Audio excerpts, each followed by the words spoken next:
Ruben Amorim responds to question about his future at Manchester United after Wolves' defeat.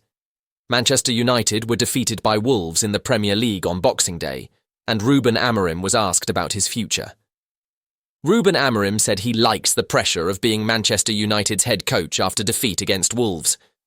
United slipped down to 14th in the Premier League table following a victory for West Ham and a 2-0 loss against Wolves at Molineux, a game in which Bruno Fernandes was sent off. After Fernandes' red card, Wolves scored twice in the second half through Matheus Cunha and Hwang Hee-chan. Amorim looked furious as Fernandes was sent off by referee Tony Harrington, and the 39-year-old has been unable to produce an upturn in results since his appointment. Amorim is attempting to teach his system to a struggling squad that he inherited, and the defeat to Wolves was another reminder of the scale of the job he has taken on in Manchester. Since winning against Manchester City in the Manchester Derby, United have lost against Tottenham, Bournemouth and Wolves, and will play Newcastle, Liverpool and Arsenal next. "There's no point to talk about that or to think about that," said Amorim, who preferred to take over United in the summer to oversee a pre-season. "I'm here. I have to focus on the job. It's part of football to have these difficult moments, and I already knew it was going to be tough. Of course, you expect to win more games, to have players with more confidence to sell the idea and improve a lot of things. In this moment, it's really hard. Like I said, we have to survive to have time and then to improve the team." Amorim was asked whether he has the required time to improve United's results and responded, "The manager of Manchester United can never be, no matter what, comfortable. I know the business that I'm in, so I know that if we don't win, regardless of them paying the buyout or not, I know that every manager is in danger, and I like that. I like that because that is our job. So I understand the question, and you can say I'm here for a month, I've had 4 trainings, but we are not winning, and that is a reality, and I'm quite comfortable with that."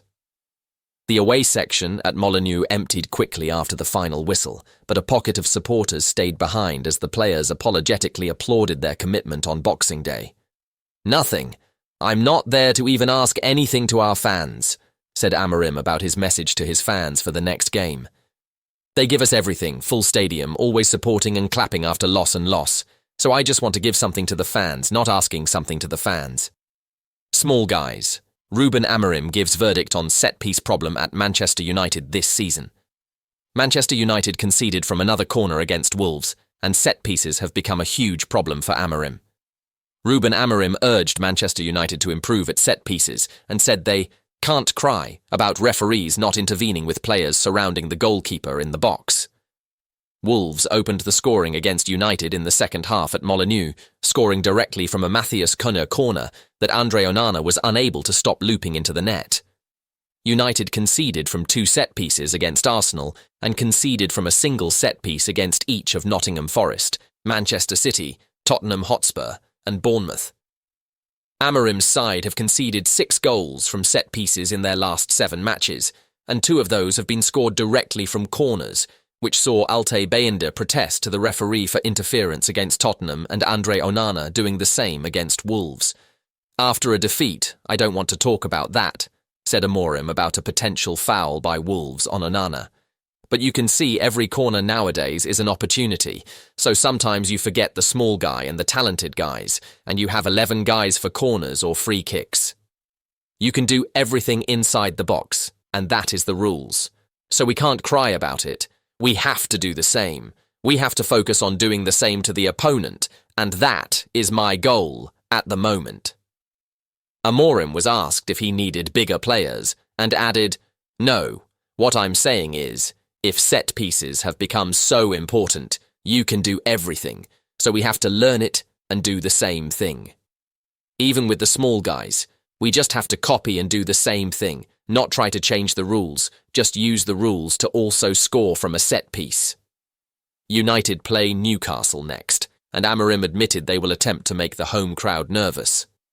"We have to fight against everything because our supporters are always there, but they are tired of this moment," he said about the Magpies' upcoming visit to Old Trafford.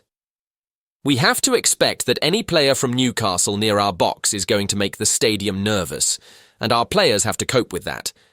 They have a very strong team, very fast, with a lot of pace and a lot of time working with the same coach. We want to be competitive and win the game. Amorim recently praised Harry Maguire for his ability to defend set pieces. However, he was non-committal about the possibility of making him captain for the Newcastle game. He will have to wait until the game, said Amorim. He works really well, he's focused on the job and not what people said. He has no excuses, even if he had some tough moments, and I think in that department, he's an example. He's there to play and help the team, and he's trying to do that. I saw furious Ruben Amorim reaction to red card. He is ruthless with Manchester United's players. Manchester United lost 2-0 against Wolves in the Premier League on Boxing Day. United headed into the game on the back of a 3-0 defeat to Bournemouth at Old Trafford last weekend and wanted to give their travelling supporters a belated Christmas gift at Molineux. The game was goalless at half-time, and the second half was an opportunity for the players to respond. But Bruno Fernandes received a red card, which gave United a mountain to climb. Matheus Cunha scored from a corner shortly after that. Andre Onana was unable to deal with the cross into the box, and it looped over him and into the back of the net. Wolves made sure of their victory with another goal in added time through Hwang Hee-chan. Just minutes into the second half, Fernandes was shown a second yellow for a high challenge on Nelson Semedo, and he could have no complaints when he was given his marching orders by the referee, who refused to listen to his protests as VAR approved the decision.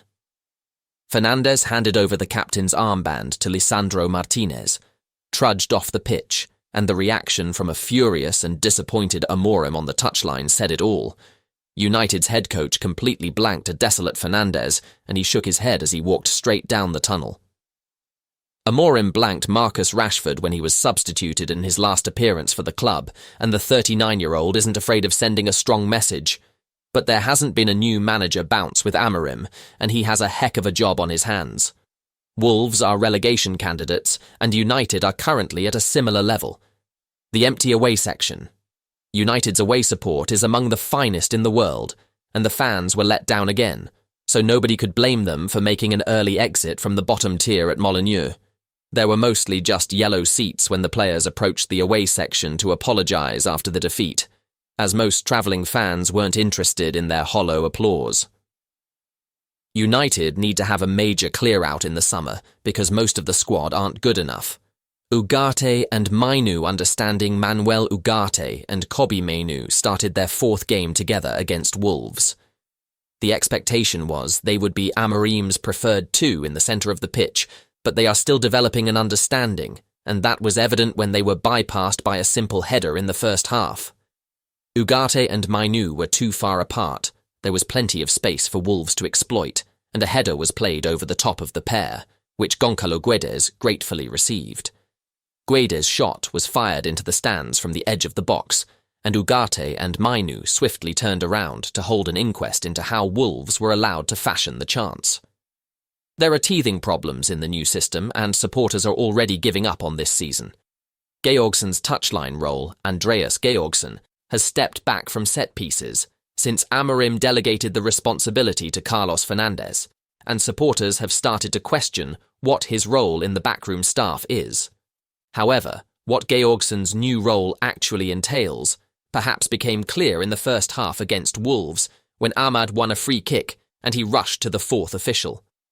Although the challenge did not warrant a yellow card, Georgsson made a case that Rayhan Ait-Nouri had escaped the attention of the referee while Fernandes came out to observe the set piece, so Georgsson has gone from coaching the set pieces to being United's touchline henchman. Wolves scored their match winner directly from a corner, and United's record from set pieces is laughable, considering they have two members of staff who have expertise in that area. The Rashford situation.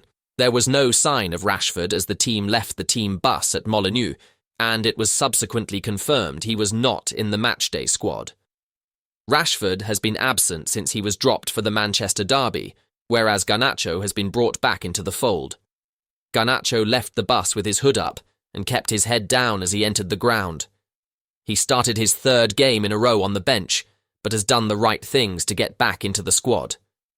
The difference is Rashford clearly hasn't, And with the January transfer window just around the corner, it seems like he played his final game for United against Victoria Pleasant. There is a sadness about the way Rashford's time at Old Trafford is gradually coming to an end. Rashford is an academy graduate. He has provided countless special memories for supporters, and, in an ideal world, he would get a proper farewell on the pitch. But that might not happen. Thanks for watching. Stay tuned for more updates and don't forget to like, comment and subscribe to stay on top of the latest news. See you in the next one.